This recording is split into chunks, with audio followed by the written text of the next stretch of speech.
Welcome back to the Rotation Podcast, where we talk about everything Rocket League. I'm Carl, or Astrology. Starting this episode, I will be the new host taking Bryce's position from the last episode. A little bit about myself. I'm a full-time college student studying computer engineering. I stream on Twitch at Astrology, mainly Rocket League, starting to branch out into Rainbow Six, Modern Warfare, sometimes Uno. We always have a great time over No, there. nice. That sounds so fun. It ruins friendships, but it's so fun. Yeah. Really? Yeah, I wouldn't Oh, say yeah. ruin, but it definitely tests them. It's like Yeah. golf with your friends. I mean, I'm Oh, not yeah, golf I'm with not your gonna say friends. that Oh man. I'm not gonna admit that I like holding out on my wild cards, but it's definitely a winnable Mm. strat.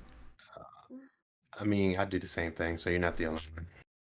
Yeah, I have it. a win's a win. Friendships end over stacked draw twos and draw fours. All right, that's just what happens. I don't doubt it. Anyways. Anyway, so everything Rocket League. Yeah. Everything Rocket League, we start talking about Uno. But yeah. So, as you guys know, I'm already here with Christian, Jake, and Tesla. Hello. How's it going? Hi. But recently, we had the Fusion tournament come up, and that was kind of a different layout of a tournament than most people are used to seeing. White. Yeah, Yes. I'd say. Yeah, it's very different. Where the first game was a 3v3, second game was a 2v2, and the third match would be a 1v1. But and then after that, the teams got to decide what game mode they wanted to play. Definitely a change of pace, I'd say. Big change of pace, big change of layout. So, what are your guys' thoughts on that? Was it a step in the right direction for the competitive scene, or does it kind of take away from the audience that has already been watching Rocket League for a long time? No, definitely a step in the right direction. Yeah. Yeah, Yeah. I'd say It was so different. Yeah, I'd say I feel like it would. just- I'm sorry, Jake, for stealing your spotlight. No. Sorry, you were talking first. I was gonna say, I feel like any mode can really be competitive as long as you have like the people who has the dedication for it to make it like that. So although it was different from what everybody is used to watching, it was still very competitive, in my opinion. Mhm. I think Oh, so. yeah. And I like the I felt like it had a pretty big entertainment factor in terms of the 1v1 and 2v2, just with the solo plays, and just people like to see those high level mechanics. Like that's why when the pros stream on Twitch, like everyone wants to watch them because they want to see that high level mechanical gameplay. And Mhm. I thought it was a Yeah. really good Oh yeah. change of pace in terms of like a community. Was it considered a community tournament? Because I know they're doing that now. They have a few others that got announced, and Oh, that's right. or maybe just one, I'm but not quite sure. it was just a cool side tournament away from Yeah. RLCS, and I thought it opened up the viewership to a whole different side of the game. It's probably in gonna be terms a of lot high more level like this too. I think so. Mhm. I liked it. Definitely, but I know personally when I'm watching tourneys, I love that like on your toes, keep you on the edge of your seat type fast paced, quick decision making, you know, Yeah, Mhm. and you still get solo plays in 3v3 tourneys, but Yeah, the slower paced gameplay to me is just not as entertaining. I'd say like for the 3v3, like those moments are definitely more exciting because of how like they don't happen as often. I'd say like it's more of like a hype moment in the 3v3, but like the 2v2 and 1v1, it might be an evenly matched games, but some games just go one way and like there's no way around it. Like one team could Oh, yeah, win 5-0 in the next game, the other team could win 3-2 or something. It's crazy. Yeah. Also, the ability to like dribble the ball like down the field, or in a 1v1 and a 2v2 compared to a 3v3 match, you have all the time in the world. Oh yeah, that's much different. Like 3v3, there's basically challenges nonstop. There's yeah. Mhm. hardly a And that's moment what without someone on the ball. Mhm. And that's what I feel like, that fast paced, all of that chaos happening, but it's like organized. And I think that's Organized what chaos. Yeah. a lot of people say, like, watch RLCS for. Watch the top teams of wherever to, you know, compete in the quickest, high level gameplay that you've ever seen. Yeah, it So was. switching up the tourney to like a 2v2 and a 1v1 slows down that gameplay. Yes, it shows off individual players, but I feel like it takes a toll on the entertainment factor. Yeah, I mean, Unless you get a sick solo play or fake. yeah, Then you're I don't really good. Yeah. I don't Yeah. think it takes away, but it's not the main focus of Rocket League. Like, it's just a Mhm. it's not the RLCS. Like, I think the RLCS is special in its own way, and like I love it. I hope they keep it the same way. 3v3 is what the game's esports is focused around, Mhm. and this was just a little side deal, and got to see some different gameplay. Yep. Yeah, probably gonna see a lot more of these, to be honest. Yeah, and I wouldn't doubt it. it may happen. It may happen pretty often. I wouldn't hate to see it because there's more. It's more ways to fill the gap in between RLCS. Like, before there was nothing Yeah. there, or there was a period of time where there was nothing there. There was no big tournaments for players to play it. I think this is good for them. Mm-hmm. It keeps the pros Definitely. having something to strive for. I Sharp. think. I guess. Yeah. Keep getting better, guys. Well, I mean, I just remember like watching some streams of pros, and they're just like, I'm just bored with Rocket League. Like, RLCS isn't until whatever time, and until then, they Yeah. don't have anything to do. Mm-hmm. Some That's how really, long yeah. are your tournaments? I know a lot of higher level players.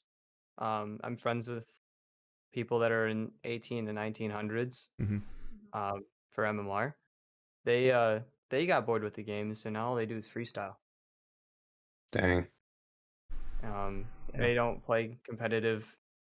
They don't play competitive game modes anymore. They just sit in casual and Freestyle. try to hit clips. Yeah, I But mean, yeah. I think so. Rocket League, like the grind of Rocket League, I think, but to get into RLRS and whatnot, it takes a toll on you, and when you're that close and you miss it, or like you miss out on opportunities, it's pretty demoralizing. And maybe that's what happens. Like, they're tired of falling short, and they're just like, oh well, I'll just freestyle. Because I've had moments where I was just like, I couldn't win games, and I feel like I'm losing everything and nothing's going right, and I don't want to play this game anymore, man. Yeah. Oh yeah. But I feel like everybody in a point in time has just hit that exit to desktop button. Yep. Either just rage. Well, I've learned to do it more often, because it used to be where I would just tank my MMR because I feel like I had to keep playing. Oh, Jeez. Yeah. And then now it's like, let me just get off because it's not working out. Yeah. Hit your wall. Yep. Take a break. Feel that. Mhm. Yeah. Speaking of the solo plays you were talking about in like the Fusion tournament, and allowing the players to be able to pull those off or more in the 1v1s and the 2v2s, Mm-hmm. leads me to the question: do mechanics really matter in Rocket League? Like, can you achieve Grand Champ without being able to hit ceiling shots or flip resets, or Yes, you can. I agree. You can as well. It's like a double-edged sword on this answer. Because I was on the side of mechanics not mattering for a while. Because I hit Grand Champ in season 9, and I didn't know how to read the ball off the backboard. I didn't know how, like, I couldn't hit a backboard shot to save my life. I couldn't even come close to a ceiling shot, and I didn't even know what a flip reset was. Like, Wow. it was Jeez. I was on the side of mechanics not mattering because I hit Grand Champ. Mhm. Not being able to do any of that stuff. But now that you have been Grand Champ for a few seasons now, Mechanics. right? Going up in Grand Champ, do mechanics matter? Yes, they do. Because there's a difference between freestyle mechanics and fundamental mechanics, I guess. Like, and if you're not consistently good enough to hit like power shots and fast aerials and dribble the ball, like control the ball the way you want it, you're not going to get much higher in Grand Champ. Like, you need to be able to really refine those mechanics that actually matter to be able to climb. And I didn't. So the reason why I switched is because I hit a wall in Grand Champ at around like 515 to 1600. And then I had someone tell me, they were like, you need to play ones. It's going to show you a lot. And once I started playing a lot of ones, my MMR and the other playlists have skyrocketed. Like, I went in one season, I grinded a lot of ones. The next season, I probably increased, like, I peaked like 200 MMR above what I normally play at. And so that's why I think it matters. But it's just Ones, yikes. So wait, what did you think your strength was before, like, getting GC the first time? Just playing behind my teammates. Like, I would literally, like Christian was talking about earlier, before the podcast, how he was saying whenever he hit, I think you said you hit Champ 2. Yeah. And how you really found that strength of yours. Yeah. I say, like I was saying earlier, like, I feel like everybody has their own role when it comes to playing in the team base, like 3v3 and 2v2s, mainly 3v3s, I guess. I just, at first, I would feel like I would kind of have to score a goal or something like that, or have to hit a backboard shot. Yep. But then, like 2 days ago, I came to a realization with myself, like, that's just not me to, like, consistently try to go for something like that. I, like, go to training and I practice the mechanics for when the situation comes up. Like, if I have the opportunity to do it, I will take it, but I'm not gonna just try to do it every point in a match.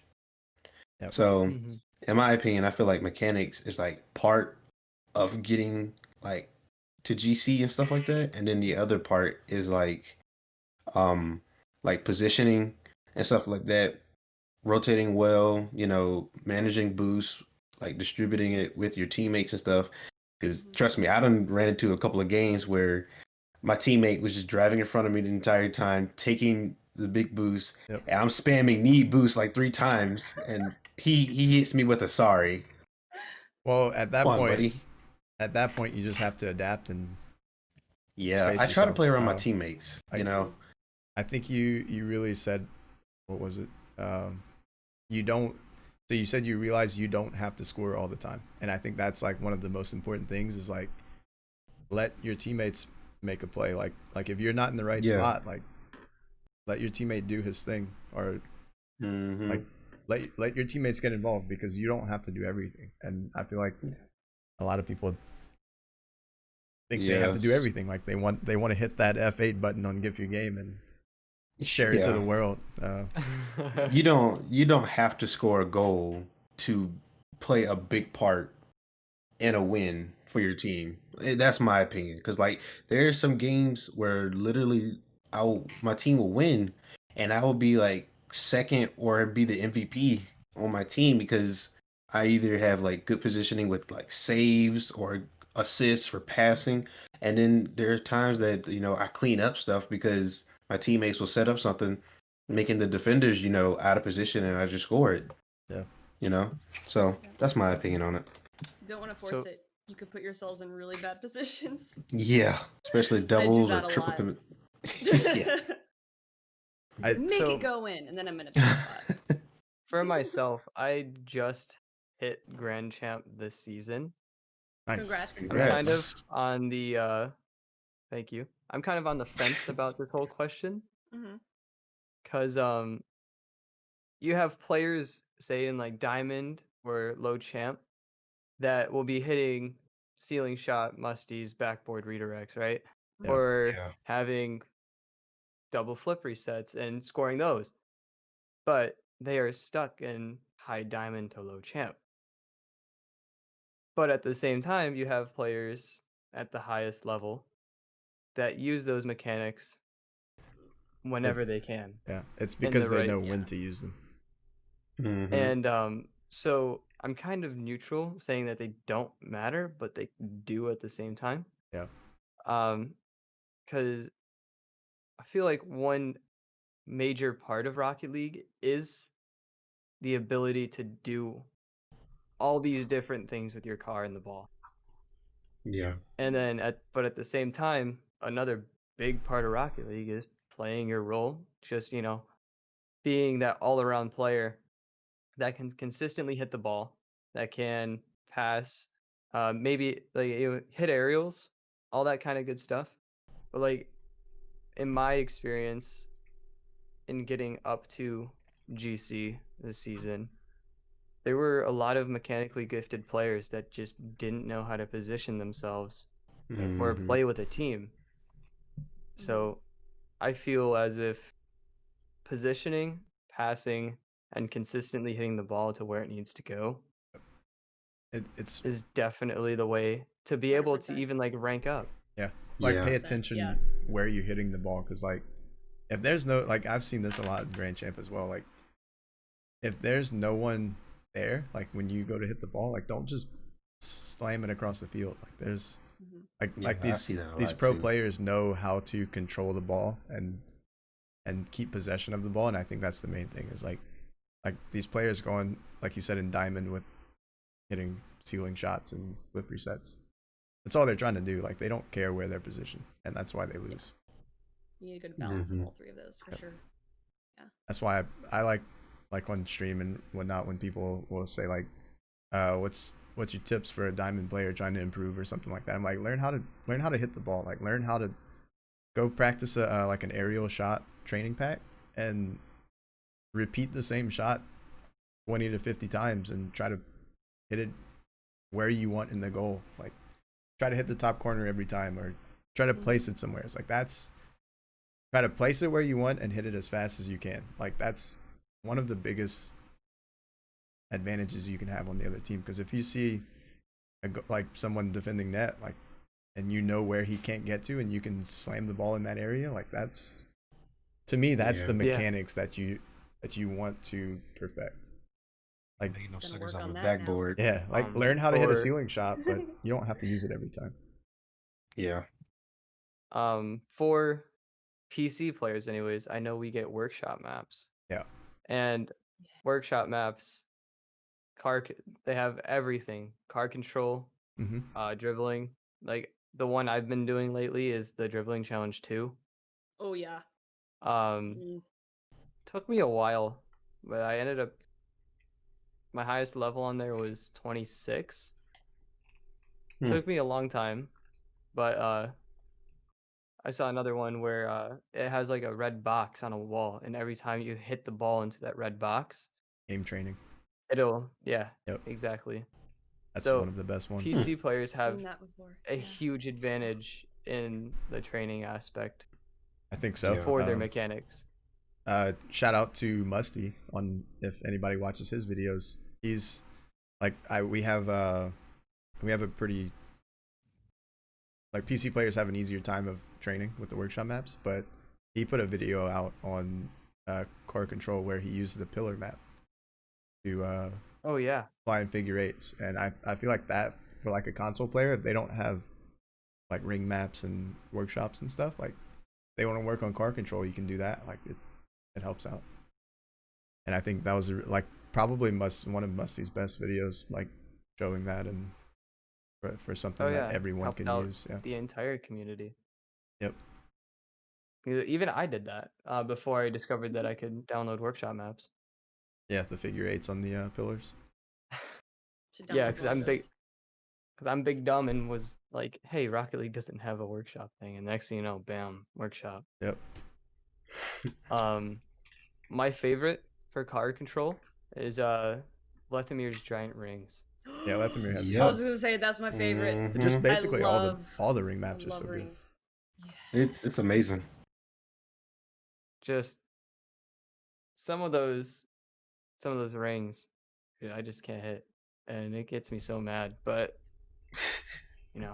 then in order to improve, you gotta get that muscle memory down for whatever mechanic you're working on. And when I ask, do mechanics really matter? What I'm really aiming at is like the extra things, like the flip resets and the ceiling shots, the musty flicks. Do you guys do you really need to do all that stuff?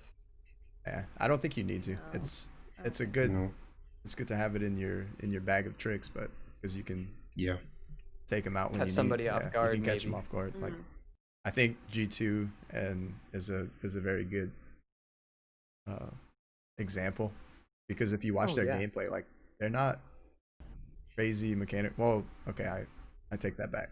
Chicago JNaps are like pretty mechanically insane. Rizzo, he can do them. Like I've seen him hit these shots, but like he doesn't force them. And G2 does a really good job. Like all three of them, they don't force these crazy mechanical plays, but they do happen. When watching G2's games, you do notice that they do keep it very simple, very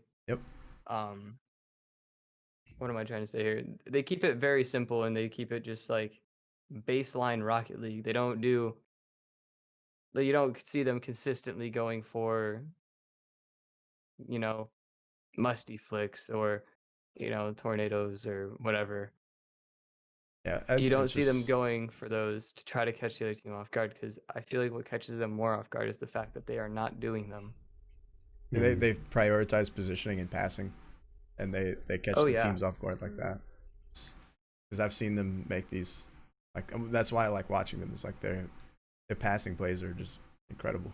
And now there are the moments where Chicago or JNaps or Rizzo is going to hit this crazy mechanical play, and it's exciting to me, like because you see them hit all these passes and their positioning is awesome, like to watch, and their chemistry.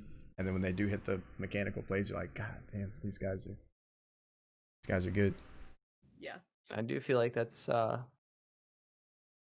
why there's such a big powerhouse in the Rocket League scene. It's just because of how fine-tuned everything is. They have one play style, they stick to it, and they win the games. And they don't use those crazy mechanics that you see a lot of other teams try to pull off. Yeah. But that's my reason. My reasoning is mainly based on G2 in terms of saying mechanics don't really matter that much. I feel like we're all kind of on the same page. Yeah. Yeah. A little bit. Some more on one side than the others, but yeah. So speaking of the pro scene, Turo has been picked up by Rogue. I like it. Yeah. They finished third in the spring series. Back in season 7, they made the world championship. In season 8, they dropped to 6th place in RLCS, and it's been on a steady decline from there. But with the pickup from Turo, they did make third in the spring series. So will Turo make Rogue rise to the top again, or is this just a lucky tournament that they had that pushed them to a top a bit? Like, did they just play really good, or was it more like, hey, this Turo is a big part of this team now, and they're going to be competing with the powerhouses more so than they have been in past seasons? I like their gameplay together. Whenever the games I saw them play, like they just looked more of a team than the previous Rogue rosters. Me, at least. Yeah. Gives first more like room to play around. Yeah, I've really been looking at them too. I'm liking how they're looking. I'm loving it actually. I'm keeping a close eye on Rogue. I'll keep a close eye on them. I'm ready for this next RLCS season. I'm not like I say they look good. I'm starting to notice them more too. Exactly. That's the Yeah. thing. Like You're standing at out. first, I didn't really look at Rogue. I'm like, oh, it's Rogue. But now they're catching my eye a lot more, Yeah. like a lot more. But like I said, I'm still keeping my eye on them with like how they do, and hopefully they can either play consistently or even improve more from what they already have. I think they're in the right direction. I still don't think they're a top team. Hmm. I'm gonna say middle of the table in the standings. Mhm. About like they're gonna be on the same page as like PK or something. This could also be relating back to the last topic about mechanics. Wonder got dropped for Turnturo. Turnturo is a much more mechanically gifted player. And after picking up Turnturo, they have seemed to excel in tourneys. So that being said, the new style of gameplay seen at the highest level, I feel is, with the exception of a couple teams like G2, is more mechanically based, making those insane plays with the passes and all that kind of stuff, insane angles, all that kind of stuff. So in the future, I feel that Rogue will end up being up there competing with the highest teams. Um, However, I do not think that they would get back to the world championships or even like top. I feel like they'd go like 3/4 maybe. Mm-hmm. Yeah, I'm trying to think like this whole time of, because I said they're gonna be like a middle of the standings team. Uh, Now I'm trying to think of who like I would put like in relegation. Like I don't really know. Yeah, no. It's gonna be an interesting. I think RLCS this season is gonna be a lot more competitive in terms of like the teams outside of say SSG and G2. Oh And, yeah, definitely. NRG I think Yeah. is still a powerhouse, but I feel like they're just not as consistent as SSG and G2 at the moment. There's a lot more teams establishing themselves this season. Yep. I've Yeah. noticed. So one of those teams, along with Rogue, potentially just, come out of nowhere, throwing haymakers, Yep. making it to the top, Mm-hmm. In my opinion, it's a step in the Um, right direction. Yeah, I don't think they're a Mhm. top. I don't think it makes them a top team though. No, but definitely Agreed. improves the team. Now I don't watch Rogue enough, or like I didn't watch them before, um, to make a comment on the Wonder statement about Turinturo being mechanically better. I don't really watch Wonder that much, like really any of them, or I didn't see much of Turinturo just because he's not in the RLCS, or I didn't watch much RLRS when he was in there. But I don't know. I can sit here and say I don't think they're a top team. I think they're in the right direction. I don't know what makes them a top team. I don't know what they would need to do to make themselves a top team. I mean, there's really nothing that stands out about them, about Rogue, from other teams, Yeah. Like the teams that stand out to me when you think of competitive Rocket League are Cloud9, Energy, and G2, and maybe Space Station. Mm-hmm. Is it because of the history of them, like Cloud9, and because right now, like I don't see Cloud9 as a top I don't team. see them as a powerhouse either, but all you have to do when you think of Cloud9 is squishy. Like that's the only thing. Here we go. Well, You just got well, Christian going. no. I mean, I can understand why he says that, and I can understand why anybody would say that, um, because obviously everybody knows, even if you barely watch RLCS and all that, everybody will pretty much know that Cloud9 has not been playing their best the past couple of Oh yeah. like tournaments. Yep. But I would not sit up here and say that Squishy alone is the reason why Cloud9 is surviving still and stuff like that, or you only think of Squishy, because honestly, they have been playing together pretty much all their life, back to like the Muffin Men when they were just that. Um, like I just feel like they just have to find their groove again. And some tournaments you have been seeing them go back to the old Cloud9 like they used to be, and then they kind of just fall off again. So I just feel like they have to find that balance again to where they're consistently just playing, and people can go ahead and cut out all the roster change and stuff. They're not going to do a roster change. We all possibly thought that, but they're not going to do a roster change. They need to stick with the original 3. The only reason I say that when I think of Cloud9, or when I hear Cloud9, I think of Squishy, is because I just feel like Squishy's more established in the Rocket League community. He is. He has he has a huge following, specifically for his mechanical ability and what he can do within the game.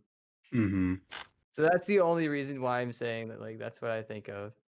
He's had more impactful moments in the RLCS than the other guys, I think. Oh yeah, because Gimmick is insanely talented mechanically. And that's what I'm saying. Like, when I think of Rogue, I think of First Killer doing 1v1s on Johnny Boy's stream. Yeah, pretty much. I see that. That's what comes to mind. Whereas you have like Justin and Chicago, establishing themselves as they're iconic in the scene. Like, oh yeah, and they are powerhouse teams, and just Rogue doesn't show me any of that as of right now. But with the pickup of Turnturo, it may be possible that things will take a good turnaround from the steady decline they've been on for such a long time now. Yeah, I do think they're turning around. Yeah. Only time will tell. Yeah, it will. We'll see. Did they announce the next RLCS? Yeah. Or no? No. I didn't see anything yet. No. But if any people watching want to give their opinions on where Rogue may be going, or if you guys disagree with anything that we have said, leave it down in the comment section below. We want to see your feedback. Yeah, definitely. It's okay. Argue with me. Argue with me. That would be great. Any positive or negative feedback, just at all. It's good feedback. You listen to it all. We go down and read every single comment. Boom. And they can also send in their clips of any crazy like things they might have done from the community. Oh, that's right. Yeah, they'd have to join our Discord to do so. Send us your mechanical plays. Show me that mechanics can take you to to the promised land. Promised land. Here we go. Show me those upper 90s. Those 60 mile per hour, 60 plus mile per hour upper 90s. I want to see somebody send a clip of a backboard ceiling shot flip reset. There we go. Yeah. Okay. I'm calling it. No, man. Prove us wrong that mechanics do matter. Or prove us right. Yeah. Everyone. All of it. All of it. I know. Just send in your clips. Join our Discord. Just send us your clips. Join the Discord. Comment down below what you think about Rogue. And I believe on that note, we're good. Yeah.